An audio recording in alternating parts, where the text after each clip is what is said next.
ألا بذكر الله تطمئن القلوب. أعوذ بالله من الشيطان الرجيم. بسم الله الرحمن الرحيم. ألهاكم التكاثر حتى زرتم المقابر كلا سوف تعلمون ثم كلا سوف تعلمون كلا لو تعلمون علم اليقين لترون الجحيم ثم لترونها عين اليقين ثم لتسألن يومئذ عن النعيم. صدق اللہ العظیم. بسم اللہ الرحمن الرحیم.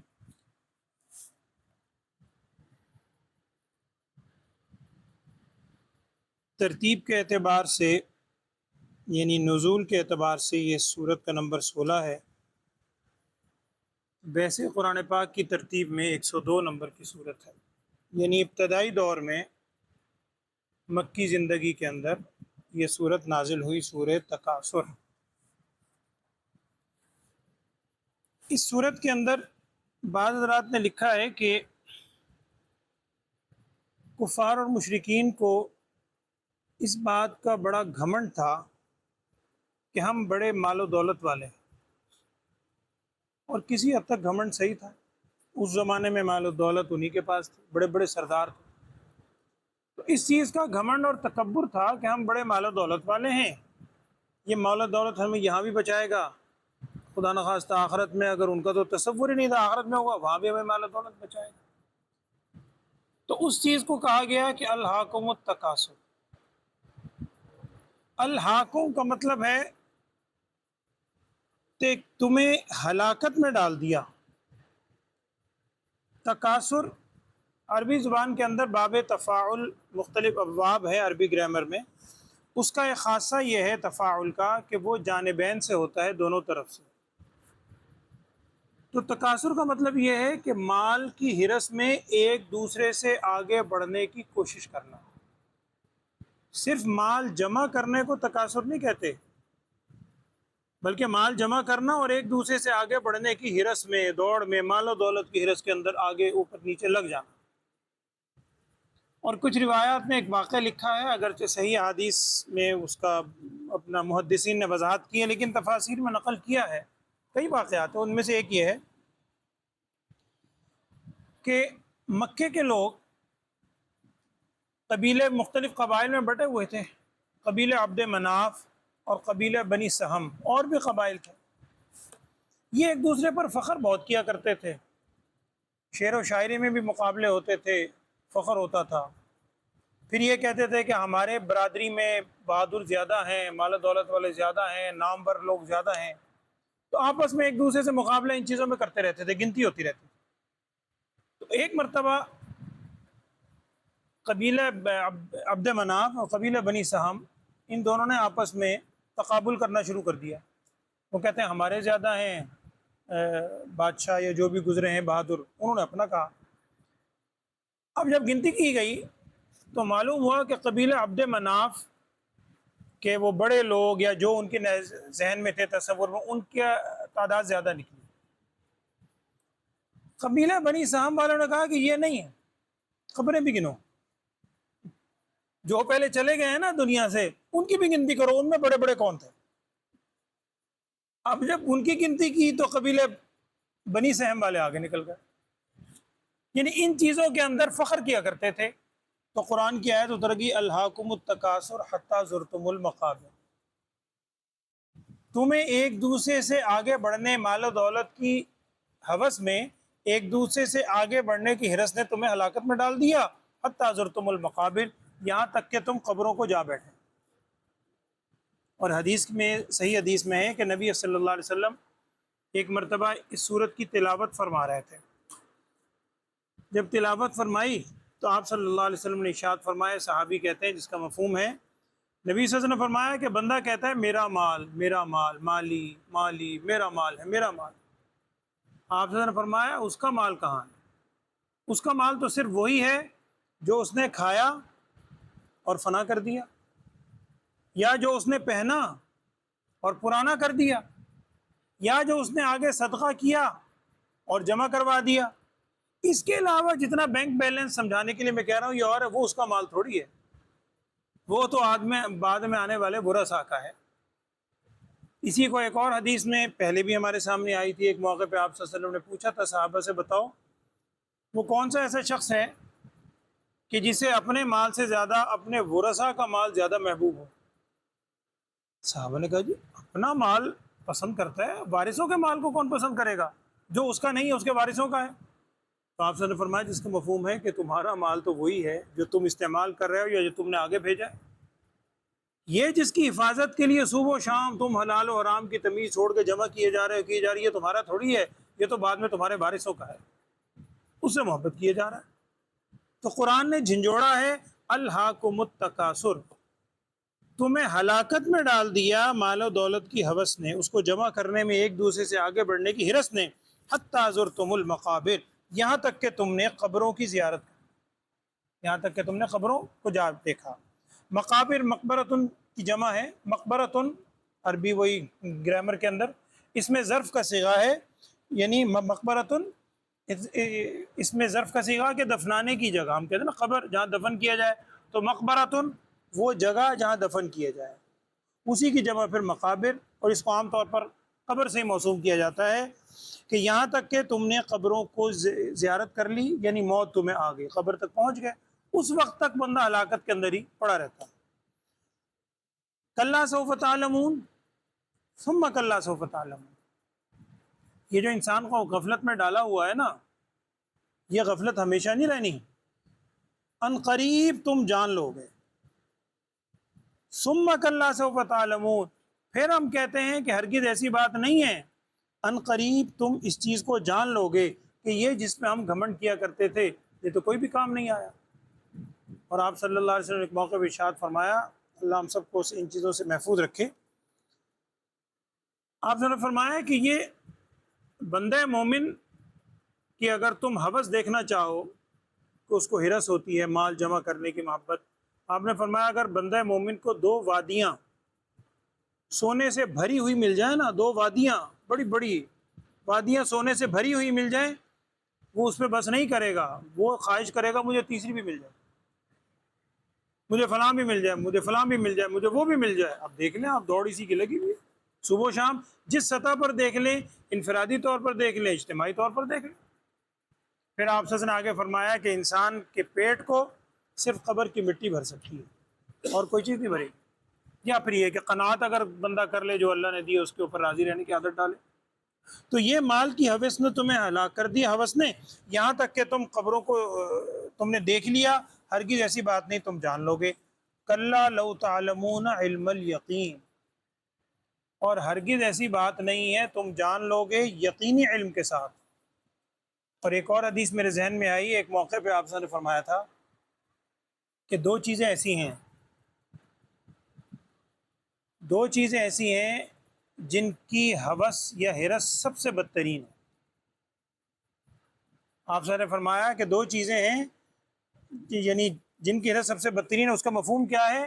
آپ نے فرمایا کہ دو بھیڑیے اگر کسی بکریوں کے غلے میں چھوڑ دیے جائیں، بھوکے بھیڑیے، ایسے بھیڑیے جو بھوکے بھی ہوں، بکریوں کے غلے میں چھوڑ دیے جائیں، وہ دو بھوکے بھیڑیے بکریوں کو شاید اتنا نقصان نہیں پہنچائیں گے جتنا نقصان انسان کے دین کو دو چیزیں پہنچاتی ہیں، ایک مال کی ہوس ہرس، اور ایک منصب اور جاہ شہرت اس کی ہرس۔ یہ دو چیزیں ایسی ہیں جو انسان کے دین کو بالکل ختم کر کے رکھ دیتی ہیں۔ اور پھر یہ چیز ایسی نہیں ہے کہ وقت کے ساتھ ساتھ ختم ہو جائے، یہ جو بندے کی عمر بڑھتی ہے یہ ہرس مزید بڑھتی چلی جاتی ہے۔ وہ بھی حدیث میں آپ نے فرمایا کہ بندہ مومن کے اندر یہ جو ہرس ہے مال و دولت کی، یہ وقت کے ساتھ ساتھ بڑھتی رہتی ہے۔ آپ نے فرمایا کہ وقت کے ساتھ ساتھ دو چیزیں ایسی ہیں جو مزید بڑھتی ہیں۔ پھر آپ نے ارشاد فرمایا ایک تو حب المال اور طول العمر، ایک مال کی محبت مزید بڑھتی چلی جاتی ہے وقت کے ساتھ ساتھ، اور دوسرا لمبی عمر کی آرزوئیں، مجھے لمبی عمر مل جائے، میں یوں کروں گا، میں ایسے کروں گا، میں ویسے کروں گا، میں یوں کروں گا، بندے کی بڑی بڑی پلاننگ کرتا ہے۔ تو یہ مال کی محبت ایسی بدترین چیز ہے۔ اور میں نے عرض کیا صرف مال جمع کرنے کی ممانعت نہیں ہے، مالدار بننے کی ممانعت نہیں ہے، وہ مال کہ جو انسان کو اللہ کی یاد سے غافل کرے۔ اور ایک حدیث میں آپ نے فرمایا تھا الہاکم التکاثر کا مفہوم یہ ہے کہ وہ مال، اس سے وہ مال مراد ہے کہ جو ناجائز طریقے سے حاصل کیا جائے اور اس مال پر اللہ تعالیٰ نے جو حق رکھا ہے وہ حق ادا نہ کیا جائے، زکوٰۃ ہے، صدقات ہے، غریبوں کے حقوق ہیں، وہ اس میں سے ادا نہ کیا جائے، اس کے بارے میں یہ وعید ہے۔ آگے الفاظ کیا ہیں؟ ہرگز ایسی بات نہیں ہے اگر تم جان لیتے علم یقین کے ساتھ، یعنی اگر تم یقینی علم سے جان لیتے تو کبھی تم ایسا نہ کرتے۔ اب علم کی تین کیفیتیں ہوتی ہیں، تین درجات ہیں علم کے، دو کا یہاں ذکر ہے۔ ایک ہوتا ہے علم الیقین، ایک ہوتا ہے عین الیقین، اور ایک ہوتا ہے حق الیقین۔ ہمارے استاد اس کو فرماتے تھے پک الیقین، پکا۔ تو ایک ہے علم الیقین۔ علم یقین تو یہ ہے کہ آپ کو کسی نے کوئی بات بتلائی، آپ نے کسی سے کوئی بات سنی، سننے کے بعد اس کو مان لیا، یقین کر لیا، یہ تو علم الیقین ہے۔ دوسرا ہوتا ہے عین الیقین، کہ آپ نے کسی سے کوئی بات سنی، سننے کے بعد پریکٹیکلی اس کا مشاہدہ کر لیا۔ ہر شخص جانتا ہے کہ ایک واقعہ آپ نے سنا ہے، سننے سے شاید آپ کو وہ کیفیت نہ ہو، اور اس کی بڑی اچھی ایک مثال دی ہے، عمدہ مثال بعض کتابوں میں۔ دیکھیں آپ سے اگر یہ کہا جائے، جب تک آپ کو سعادت نہیں ملی حاضری کی حرمین کی، آپ سے کہا جاتا ہے کہ جی وہاں پر ایک کنواں ہے زمزم کا، زمزم کا پانی جو ہے نا وہ بڑا ہی عجیب اللہ نے اس کے اندر تاثیر رکھی ہے، جتنا پی لو بندہ سیر نہیں ہوتا، اس کے اندر شفا بھی ہے، غذا بھی ہے، سب کچھ ہے۔ آپ نے سن کے یقین کر لیا، یہ علم الیقین۔ دوسرا یہ ہے کہ آپ نے جا کے وہ پانی باقی دیکھ بھی لیا، یہ عین الیقین ہے۔ تیسرا یہ ہے کہ اس پانی کا مشاہدہ کرنے کے بعد آپ نے تجربہ بھی کیا، پانی پریکٹیکلی پی کر دیکھ لیا، یہ ہے حق الیقین، جسی کو کہتے ہیں پک الیقین دوسرے لفظوں میں۔ تو یہاں دو کا ذکر ہے، بعض مفسرین نے سمجھایا ہے کہ یہاں دیکھیں کلا لو تعلمون علم الیقین لترون الجحیم ثم لترونها عین الیقین۔ علم الیقین بھی ہے، عین الیقین بھی ہے، حق الیقین یہاں نہیں ہے۔ اس کی مفسرین نے ایک وجہ یہ لکھی ہے واللہ عالم کہ چونکہ یہاں بیان ہو رہا ہے جہنم کا، ہرگز ایسی بات نہیں ہے تم جان لو گے یقینی علم کے ساتھ۔ ابھی تو ہمیں بھی انسان اللہ معاف فرمائے بتایا جاتا ہے کہ جی یہ کیفیت ہے جہنم کی، آخرت کی، تو علم الیقین ہے۔ آگے اللہ تعالیٰ فرمانا ہے لترون الجحیم، ضرور بھی ضرور تم دیکھ لو گے جہنم کو، اور صرف دیکھو گے پھر کیا ہوگا، ثم لترونها عین الیقین، پھر تم ضرور اس کو دیکھو گے عین الیقین سے، پھر تمہیں آنکھوں سے دیکھ کر یقین آ جائے گا۔ اور پھر اللہ بچائے، اللہ معاف فرمائے، جب کسی کو جہنم میں ڈالا جائے گا اور وہ کیفیات اس پر گزریں گی، مشاہدہ کے ساتھ ساتھ اس کا تجربہ بھی ہوگا، پھر وہ حق الیقین کی کیفیت خود بخود انسان کو حاصل ہو جائے گی۔ اس کا ذکر ہے کہ ابھی تو انسان مال کی محبت میں غرق ہے، ہرگز ایسی بات نہیں ہے، ان قریب تم جان لو گے لترون الجحیم، ضرور بھی ضرور تم دیکھو گے جہنم کو، ثم لترونها عین الیقین، ہم پھر کہتے ہیں کہ تم ضرور بھی ضرور اس کو دیکھو گے عین الیقین، یقین کی آنکھ کے ساتھ، یعنی تمہیں مزید یقین پختہ ہو جائے گا۔ اور آخری آیت میں کیا فرمایا، یہ جو انسان مال و دولت کی ہوس رکھتا ہے، مال جمع کرتا ہے، مال، پھر میں عرض کر رہا ہوں مال صرف جمع کرنے کی ممانعت نہیں ہے، اچھی نیت سے بندہ کم حاصل کرتا ہے، اس میں سے اللہ کے راستے میں خوب دیتا ہے۔ بہت سے واقعات ہیں، صحابہ کے بہت سے واقعات ہیں، حضرت عثمان کا خالی نام ہم لیتے ہی نہیں، حضرت عثمان غنی، بولتے ہی حضرت عثمان غنی رضی اللہ تعالیٰ نے بہت مال دیا تھا، لیکن اللہ کے راستے میں اسی طرح دیتے تھے، مال کی محبت نہیں تھی دل میں۔ تو آخری آیت میں کیا ہے کہ یہ جو نعمتیں اللہ نے دی ہیں نا، ثم لتسألن یومئذ عن النعیم، پھر تم سے ضرور بھی ضرور سوال ہوگا اس دن، قیامت کے دن، نعمتوں کے بارے میں۔ اور یہاں ہے نعمتوں کے بارے میں، گویا ہر نعمت کے بارے میں سوال ہوگا۔ بعض روایت کے اندر آتا ہے کہ قیامت میں سب سے پہلے جس نعمت کا سوال ہوگا وہ انسان کی صحت ہے۔ اللہ تعالیٰ نے تجھے صحت تندرستی دی تھی، وہ ہے نا حدیث میں مفہوم کہ آپ سے نے فرمایا کہ جب تک ابن آدم کے قدم رب کے سامنے سے نہیں ہٹیں گے جب تک 5 چیزوں کے بارے میں سوال جواب نہ ہو جائے۔ اس کی عمر کے بارے میں سوال کیا جائے کہ ہر شخص سے تو نے عمر کہاں خرچ کی۔ اسی طرح جوانی کے بارے میں علیحدہ سوال ہوگا، عن شبابہ ہی، کہ جوانی کو کہاں پرانا کیا، خرچ کیا۔ اسی طرح مال کے بارے میں 2 سوال ہوں گے کہ مال کہاں سے کمایا، جسے آپ کہتے ہیں سورس آف انکم، اس کی نوعیت کیا تھی، حلال تھا یا حرام۔ بعض اوقات ہوتا ہے کہ مال تو حلال طریقے سے کمایا ہے لیکن جس مصرف پہ خرچ کر رہے ہیں اللہ نہ کرے وہ کسی غلط جگہ پہ خرچ ہو رہا ہے، حرام کام میں خرچ ہو رہا ہے۔ تو دونوں سوال ہوں گے، مال کہاں سے کمایا اور کس جگہ مال خرچ کیا۔ 4 اور 5واں اس حدیث کے اندر آتا ہے کہ جتنا تم نے علم حاصل کیا تھا اس علم پہ عمل کتنا کیا۔ جب تک ان 5 چیزوں کے بارے میں بندہ مومن اللہ کے حضور جواب نہ دے جے تو اس قدمہ ابن آدم کے قدم رب کے حضور سے ہٹ نہیں سکیں گے۔ تو لَتُسْأَلُنَّ يَوْمَئِذٍ عَنِ النَّعِيمِ، تم سے ضرور بھی ضرور سوال ہوگا اس دن نعمتوں کے بارے میں۔ اور ایک حدیث میں ہے کہ آپ صلی اللہ علیہ وسلم ایک مرتبہ، حضرت عمر فاروق رضی اللہ عنہ بھی تھے، صدیق اکبر رضی اللہ عنہ ہوئی، آپ صلی اللہ علیہ وسلم ان کے ساتھ نکلے، بھوک لگی ہوئی تھی، تو ایک انصاری صحابی تھے وہ اپنے ہاں لے گئے۔ کچھ روایت میں الفاظ ہیں کہ انہوں نے بکری وغیرہ بنا کے بھون کے پیش کی اور کوئی چیزیں دیں، اور ایک اور واقعے کے اندر بھی ہو سکتا ہے، کچھ روایات میں ہے کہ وہاں صرف انگور کے خوشے تھے انہوں نے پیش کیے۔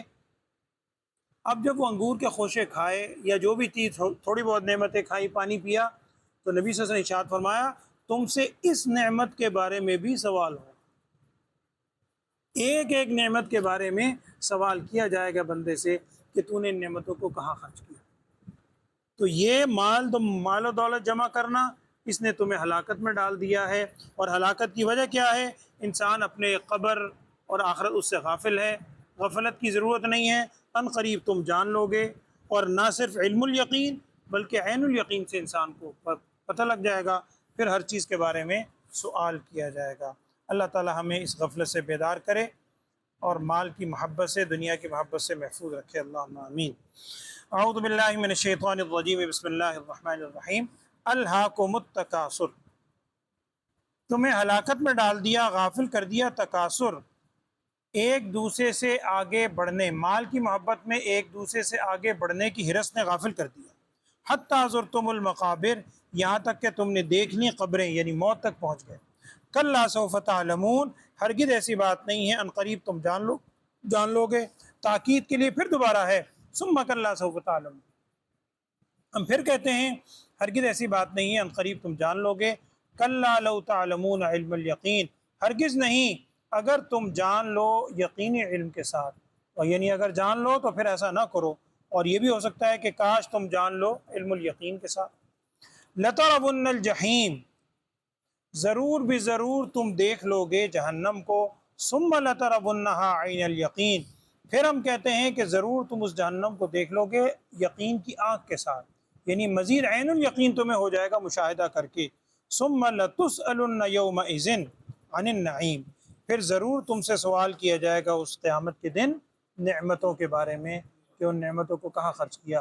اور ایک کتابوں میں لکھا ہے ایک بڑا بدبخت تھا، اللہ معاف فرمائے، یہ ہو سکتا ہے لطیفے کے طور پر کسی نے لکھا ہو، سچی بات بھی ہو سکتی ہے، کیونکہ جاہل آدمی کو اس کو کوئی سمجھ تو ہوتی نہیں، لوگوں کو بے وقوف بناتے ہیں۔ لکھا ہے اس کا نام تھا نعیم، آج کے نعیم نام رکھتے ہیں۔ اس بدبخت نے نبوت کا دعویٰ کر دیا کہ جی میں اللہ کا نبی،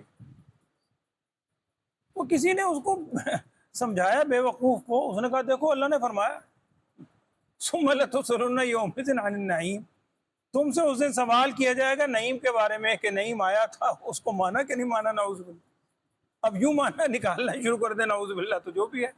تو یہ نعمتوں کے بارے میں سوال ہوگا جو اللہ نے تم پر انعامات کیے ہیں ان کو کہاں خرچ کیا۔ الحمدللہ رب العالمین، اللہم صلی علی سیدنا و مولانا محمد وعلی آل سیدنا و مولانا محمد وبارک وسلم۔ اللهم ارنا الحق حقا وارزقنا اتباعه وارنا الباطل باطلا وارزقنا اجتنابه۔ یا اللہ قرآن کی جو تعلیمات ہم پڑھتے ہیں ہمیں تمام تعلیمات پر عمل کرنے کی توفیق عطا فرما۔ مال کی محبت سے، مال کی حرص سے ہم سب کو محفوظ فرما۔ ہم سب کو یا اللہ فکر آخرت نصیب فرما، آخرت کی تیاری کی توفیق عطا فرما، ایک دوسرے کے حقوق و فرائض کی ادائیگی کی توفیق عطا فرما۔ وصلی اللہ تعالی علی خیر خلقہ سیدنا و مولانا محمد وعلی آلہ و اصحابہ اجمعین برحمتہ۔